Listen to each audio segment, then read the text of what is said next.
Alam ko po interesado kayo kay Harry Roque, no? Saan po ba kayo nagiging interesado na kwento kay Harry Roque, no? Yun po bang mahilig niyang pagpapatopless o yung kumbaga Ronil Yang topless o yung kailangan meron siyang kasama lagi, no? Sa mga labas niya sa bansa, paglabas sa bansa, no? Kasama yung kanyang sino ba to? Executive Assistant o AI, EA, no? Na si De La Serna. Dahil daw po siya ay may diabetes. O dun sa mga banat ni Attorney Harry Roque sa ating Pangulo. Mga bossing, tingnan nyo ho. Meron na naman fake news yung sasabihin ko sana, meron na naman fake news yung tao. Kaso baka anuhin nyo ako, soplahin nyo ako. Sir Mark, hindi tao yan. Tao po yan, no? Si Attorney Harry Roque, no?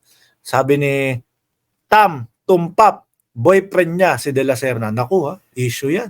Ako'y hindi naniniwala. Ako'y naniniwala na siguro boyfriend, lalaking kaibigan. Kasi ako ho'y naniniwala na lalaking lalaki si Harry Roque. Hindi ho ng lalalaki yan. Mga kababayan. May asawa ho yan. Oh. Di ba? Kaya lang, mas pinipili niya yung poging boylet, kapag kadating o paglabas ng bansa, mga kababayan, para sa kanyang kung insulin po ba yan, kung itinuturok na insulin, or oral po na insulin.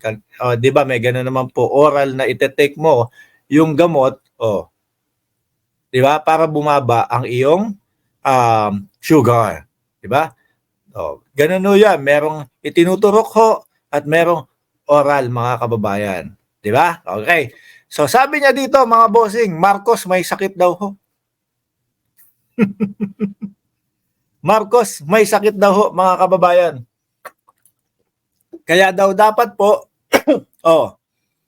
si Vice Presidente ang mag-serve as acting president. Naku, mukhang malabo ho ito, ngayon pa lang ho, mga kababayan.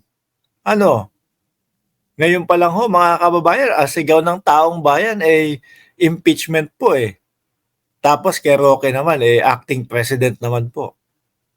Mas matunog po at mas maingay, mga bossing, yung impeachment daw ho, mga kababayan. Bakit ho nasabi ni Harry Roque yung may sakit daw ho ang ating Pangulo? Malala daw po ang sakit ng ating Pangulo. Kasi nga daw ho, mga kababayan, ang World Health Organization daw po ay ibinilang, yung pagiging sugapa sa droga, bilang isang sakit po, mga kababayan. Ayan, ma-connect lang Samantalang yung pulburon video nila hanggang ngayon pinagtatawanan ho ng mamamayang Pilipino. Samantalang ho yung mga pideya leak nila, ayun, natapos ng walang kakwenta-kwenta. Tapos na ba yun? Parang bigla na lang huminto si Senator Bato de la Rosa. At wala nang balita sa taong bayan kung ano ba ang balita doon. Di ho ba, mga kababayan? Tapos ngayon, ipagdidiinan pa din ni Harry Roque ng ating Pangulo daw ho, mga kababayan. Ang ating Pangulo gumagamit daw ng ipinagbabawal na gamot. Wala ho sila lahat na patunayan doon, mga bossing. Sabi ni Rod L. Belino, ulitin mo nga, idol, yung pag-take ni Roquita ng insulin sa oral. Ikaw naman, sir. Dalawa lang naman kasi yan dalawa yung nalalaman ko. Isa po, yung ibinabakuna, o itinuturok ho. Pangalawa naman po, yung oral po, isinusubo po, mga kababayan. Yan, di ba? Para bumaba ang sugar, mga bossing, okay. Wag lang silang sweet-sweetan doon, di ba? Mas lalong tataas ho ang sugar ni Atty. Harry Roque kapag ka sweet-sweetan sila ni De La Serna. Mahilig silang kumain ng mga matatamis. Ayan, ang ibig nating sabihin diyan. Wala ho silang napatunayan dito, mga bossing. Pero ngayon, hindi natin alam kung si Atty. Harry Roque po nangangarap pa din, mga kababayan. Mangangarap pa din ho na mapatunayan o mapaniwala nila ang taong bayan diyan sa pulburon-pulburon ho na yan. Ano po? Walang napatunayan. Tapos gusto nila magpates ang ating Pangulo. Ano ba yun? Di ba? Kasi Ma'am Chris Rose, shout out po sa iyo. Kasi po, ang laging dapat nangyayari mga kababayan, ganito ho, meron kang i-akusa, patunayan mo yung akusasyon mo, tapos yung isang inaakusahan mo, sasabihin, hindi ako yan, hindi ganito. Sige, para mapatunayan, itong nasa video na hindi talaga ikaw yan, magpa-test ka. Kaso ho, palpak ho mga kababayan Di ba? Wala hong kakwenta-kwenta mga kababayan. Kaya tingnan nyo ho ang nangyari. Pinagtatawanan ho sila. Eto, ano na lang ho yan, mga bossing. Para hong nami-make news na lang ho yan, mga kababayan.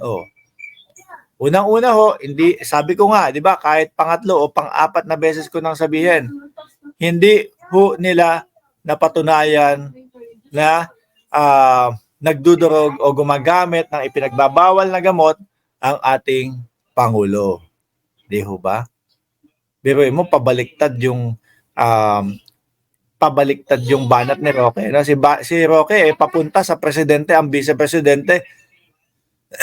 Ang sambayan ng Pilipino ho, mga kababayan, pinapa-impeach ho ang ating vice-presidente. Ano ba yun, Harry Roque? Sabi ni Ma'am Onet Mostoles, hindi na siguro mangyayari yun. Bistado na sila, puro fake news dala nila sa mga Pilipino. Yan, no? Sabi ho ni Onet Mostoles. Nandito din ho si Sir Jorge Edralin. Sabi niya, matatapos ang term ni PBBM, sila ang mga nakakulong at si PBBM tapos na ho ang term. Parang ganun ho ang nakikita natin mga bossing. Ano? Parang ganun ho yung mga nakikita natin. Si Roque, mukhang nanganganib ho ito. Mukhang konting-konti na lang ho ito. Mga kababayan, ooblo din ho ito. Tingnan nyo po yung nangyayari sa kanya sa Kongreso. Ipit na ipit ho siya. Hindi ko pa ho napapanood yung pangalawang hearing ho sa Senado. Malamang ho, gisadong-gisado yan. Hindi lang gisado, baka tostado pa ho yan. Mga kababayan, sa susunod na hearing po ni Senadora Risa Ontiveros.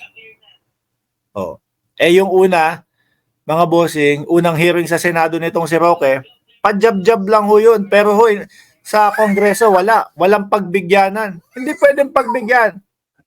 No? Hindi pwedeng pagbigyan. Gisado agad do sa Senado, mga kababayan. Lalo na ho, pagbalik niya sa Senado, kaharap si Senadora Risa Ontiveros. Bakit ho, mga bossing? Kumpleto ho rekado nun No? Kung mapansin nyo na lang po, yung kay Guo, aka Guo Hopping, di ba? Hanggang sa nagtago na ho yung mayor. Kada ho kasi haharap sa hearing sa Senado, kumpleto ho rekado, kumpleto papeles, kumpleto ebidensya. Mga kababayan, magugulantang tayo ho sa susunod na hearing ho nito sa Senado, mga bossing. Hener Ocampo, shout out, idol, from Bamban, Tarlac. Ngayon naman, ang hinashtag nyo naman dyan, disbar Harry Roque. Sinisigaw din ho yan, mga kababayan.